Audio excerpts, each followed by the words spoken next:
बादशाह शाह आलम के समय तक अंग्रेज अपने को बादशाह की प्रजा कहा करते थे। गवर्नर जनरल की मोहर पर भी दिल्ली सम्राट का विशेष सेवक शब्द लिखे रहते थे। जब भी कोई अंग्रेज अफसर, चाहे वो गवर्नर जनरल ही क्यों ना हो, शाह आलम के दरबार में जाता था तो अदब के साथ खड़ा होता था और उन्हें भेंट देता था। सन 1785 में महाराजा माधोराव सिंधिया ने दिल्ली पर अपना प्रभाव जमा लिया था। मुगल सम्राट के सारे अधिकार माधोराव सिंधिया के पास आ गए थे और इसके बदले शाह आलम को केवल 6 लाख रुपया सालाना दिए जाने लगे। शाह आलम सिंधिया परिवार के व्यवहार से कितना खुश था, इसका परिचय सम्राट की एक कविता से मिलता है, जिसका अर्थ है, माधोजी सिंधिया जो मेरे जिगर का टुकड़ा और मेरा बेटा है, मेरे दुखों को दूर करने में लगा हुआ है। कंपनी के जनरल मार्क्विस वेलेस्ली ने फूट डालकर अपना काम निकालने की नीति में अब तक काफी सफलता पाई थी। यहाँ भी उसने यही किया। मुगल बादशाह शाह आलम को उसने मराठों के खिलाफ भड़काया और इस तरह दिल्ली मराठों से खाली हो गई। दिल्ली पर कंपनी की सेना का अधिकार हो गया। बादशाह शाह आलम के खर्च के लिए 12 लाख रुपए सालाना दिए जाने लगे। उधर अवध में अंग्रेजों ने नवाब वजीर अली को कैद करके बनारस भेज दिया और उसकी जगह सादत अली को नवाब बना दिया। सादत अली और अंग्रेजों के बीच चिरस्थायी दोस्ती की संधि लिखी गई, लेकिन जल्दी ही अंग्रेजों का दबाव बढ़ने लगा। सादत अली के सभी अधिकार और आमदनी के जरिए छीने जाने लगे। नवाब सादत अली ने कंपनी के रेजिडेंट मिस्टर स्टॉक के जरिए जनरल वेलेस्ली को एक पत्र भेजा, जिसमें कहा गया था कि कंपनी सरकार अपनी ही शर्तों को तोड़ रही है। लेकिन वेलेस्ली ने कहा, नवाब का ये खत इतने गुस्ताखी भरे शब्दों में लिखा हुआ है कि मैं इसे लेने से इनकार करता हूँ। ये खत नवाब को वापस कर दिया जाए और अगर नवाब ने फिर भी इसी तरह अंग्रेज सरकार की इंसाफ पसंदी और ईमानदारी पर शक जाहिर किया तो उसे सजा दी जाएगी।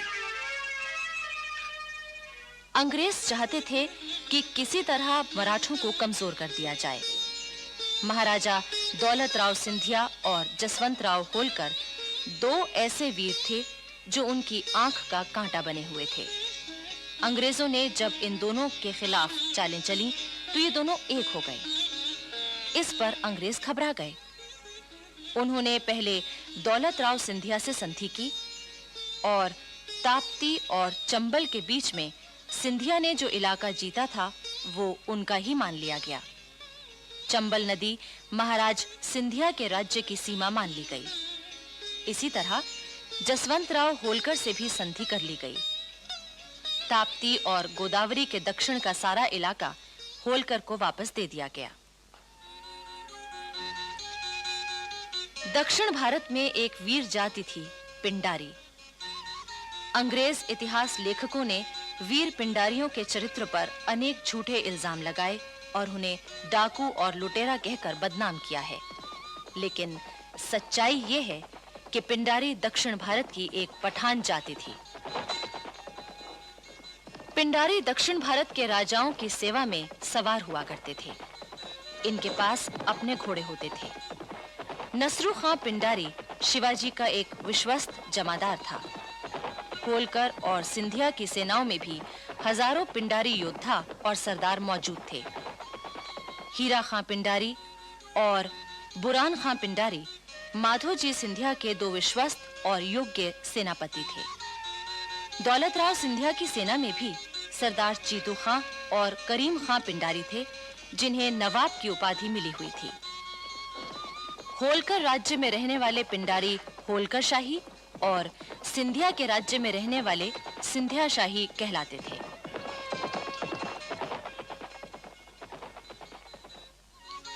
लॉर्ड हेस्टिंग्स ने मराठों की ताकत को कम करने के लिए पिंडारियों को नष्ट करने का निर्णय लिया।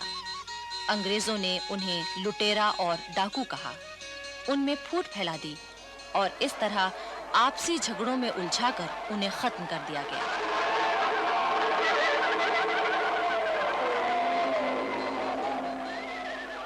दिल्ली में शाह आलम की मृत्यु के बाद उसका बेटा अकबर शाह गद्दी पर बैठा, पर जैसी कि अंग्रेजों की नीति थी, उन्होंने उससे जो वादे किए थे उन्हें पूरा करने से वे मुकर गए।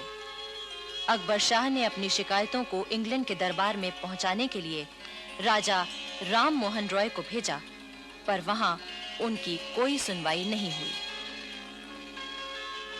अंग्रेजों का प्रभाव बराबर बढ़ रहा था। कंपनी ने मार्क्वेस ऑफ हेस्टिंग्स को कंपनी का गवर्नर जनरल नियुक्त किया। उसने अपना पद संभालने के बाद एक नया काम शुरू किया, भारत के उद्योग धंधों को नष्ट करना और भारत के धन से इंग्लिस्तान के उद्योग धंधों को बढ़ाना।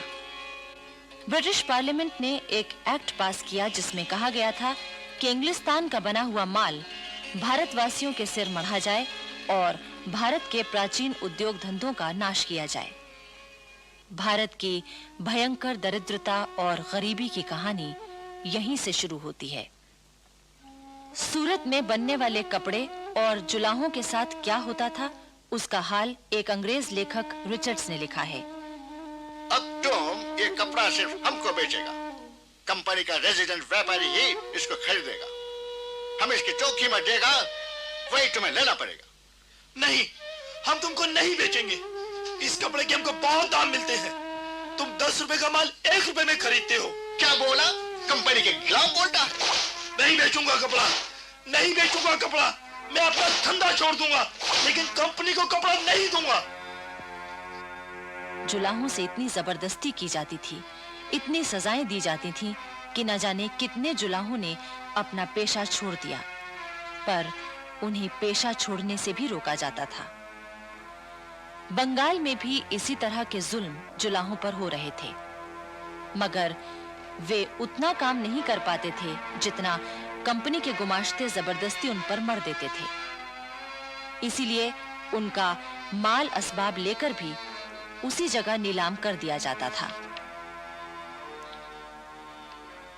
कच्चे रेशम के धागे लपेटने वालों पर इतना जुल्म किया जाता था कि कई जुलाहों ने उन जुल्मों से तंग आकर हाथों के अंगूठे तक काट दिए, जिससे रेशम का धागा न बनाना पड़े। धीरे-धीरे भारत का कागज उद्योग, चीनी उद्योग, भारतीय जहाजरानी, लोहा उद्योग आदि सभी नष्ट कर दिए गए। ईस्ट इंडिया कंपनी और अंग्रेज सरकार की कोशिशों का ये फल निकला कि भारत संसार का एक गरीब देश बन गया। भारत के प्राचीन उद्योग केवल इतिहास की बात बनकर रह गए।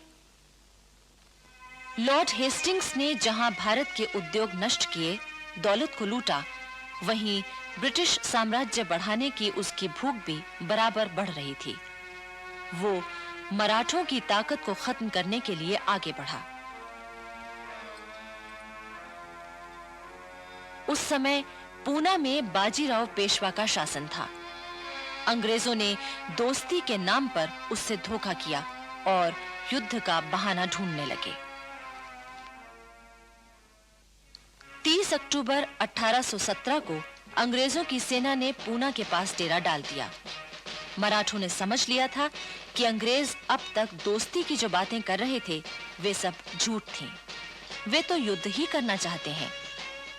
बापू गोखले पेशवा की सेना के प्रधान सेनापति थे। वे एक अत्यंत देशभक्त, युद्ध कुशल और वीर सेनापति थे। 5 नवंबर 1817 को खड़की के पास मराठों और अंग्रेजों की सेनाओं के बीच युद्ध शुरू हुआ, लेकिन बालाजी पंतनाथ और यशवंतराव घोरपड़े जैसे विश्वासघातियों के सामने बापू गोखले की सेना कहां टिकने वाली थी। बापू गोखले अंत समय तक अंग्रेजों से मुकाबला करते रहे और वीर गति को प्राप्त हुए। अंग्रेज जानते थे कि मराठे सरदार इतनी जल्दी पेशवा के शासन का अंत नहीं होने देंगे। इसलिए उन्होंने बाजीराव के खिलाफ एक और चाल चली। सतारा के नाबालिग राजा प्रताप सिंह की मां को उन्होंने वादा किया कि पूरे मराठा साम्राज्य के वास्तविक अधिकारी के रूप में उसने ऐलान जारी कर दिया। सुनो सुनो सुनो, शिवाजी महाराज के वंशज सतारा के राजा प्रताप सिंह का ऐलान सुनो। अंग्रेज हमारा दोस्त है। बाजीराव पेशवा से कोई किसी तरह का संबंध ना रखे।